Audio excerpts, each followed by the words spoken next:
نحمده ونصلي على رسوله الكريم اما بعد فاعوذ بالله من الشيطان الرجيم بسم الله الرحمن الرحيم رب اشرح لي صدري ويسر لي امري واحلل عقدة من لساني يفقهوا قولي.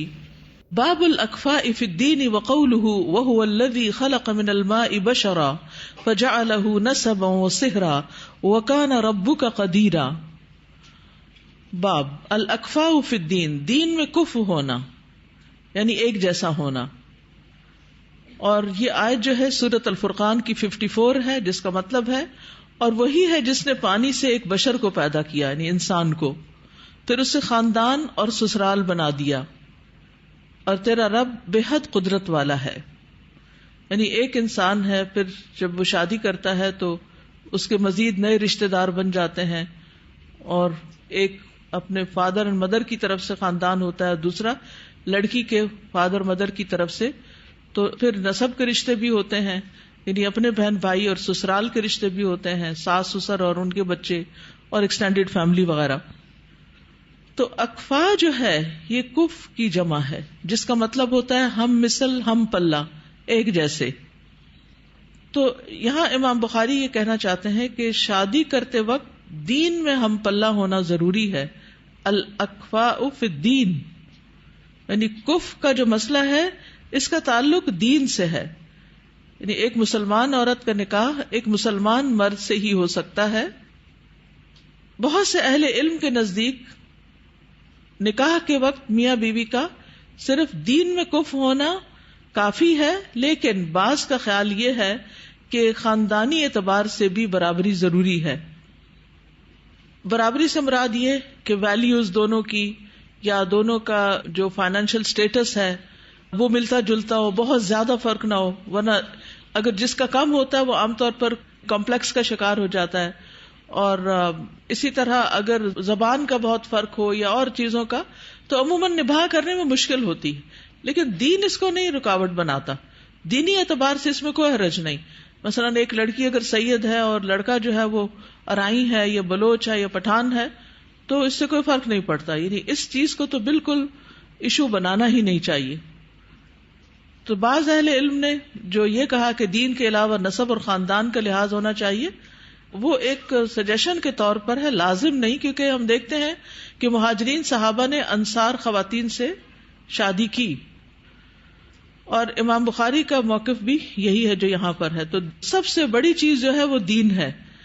صحیح بخاری کی روایت میں آتا ہے، ابو ہریرہ رضی اللہ عنہ فرماتے ہیں کہ رسول اللہ صلی اللہ علیہ وسلم نے فرمایا کہ عورت سے 4 چیزوں کے پیش نظر نکاح کیا جاتا ہے. یعنی 4 چیزیں شادی کی بنیاد ہوتی ہیں، اس کے مال و دولت کی وجہ سے، اس کے حسب نسب کی وجہ سے، یا اس کی خوبصورتی کی وجہ سے، یا اس کی دینداری کی وجہ سے. تو آپ نے فرمایا کہ تیرے ہاتھ خاک آلود ہو، دیندار عورت سے شادی کر کے کامیابی حاصل کرو. یعنی شادی اگر کامیاب کرنا چاہتے ہو تو دیندار لڑکی سے شادی کرو، جس کے اندر اللہ کا تقویٰ ہو، اللہ کا ڈر ہو، اور پھر وہ اپنے حقوق صحیح طور پر ادا کرے، ہسبینڈ کے ساتھ خیانت نہ کرے، اس کو چیٹ نہ کرے، اور باقی معاملات میں اس کے والدین کا بھی احترام کرے، کیونکہ یہ ساری چیزیں دین سکھاتا ہے. پھر اسی طرح دوسری روایت میں آتا ہے، حضرت عائشہ رضی اللہ عنہا روایت کرتی ہے کہ رسول اللہ صلی اللہ علیہ وسلم نے فرمایا، اپنے نطفوں کے لیے اچھی عورتوں کا انتخاب کرو، ہم پلہ عورتوں سے نکاح کرو، اور ہم پلہ مردوں کو نکاح میں دو. یعنی اس کا کیا مطلب ہے؟ پھر وہی الاکفاء فی الدین. اور دوسرا یہ کہ اپنی اچھی نسل کے لیے اچھی عورت سے شادی کرو. یعنی شادی صرف 2 لوگوں نے آپس میں نہیں رہنا ہوتا، انہوں نے ایک خاندان پیدا کرنا ہے اور اس کو پالنا اور آگے بڑھانا ہے. تو اس کے لیے ضروری ہے کہ لڑکی جو ہے وہ دیندار ہو، با اخلاق ہو، ذمہ دار ہو، تاکہ آئندہ نسل جو ہے وہ نہ رولے.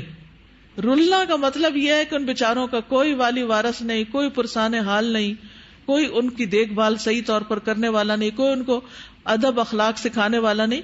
کیونکہ مرد کا تو ایک بڑا وقت جو ہے گزر جاتا ہے کس چیز میں؟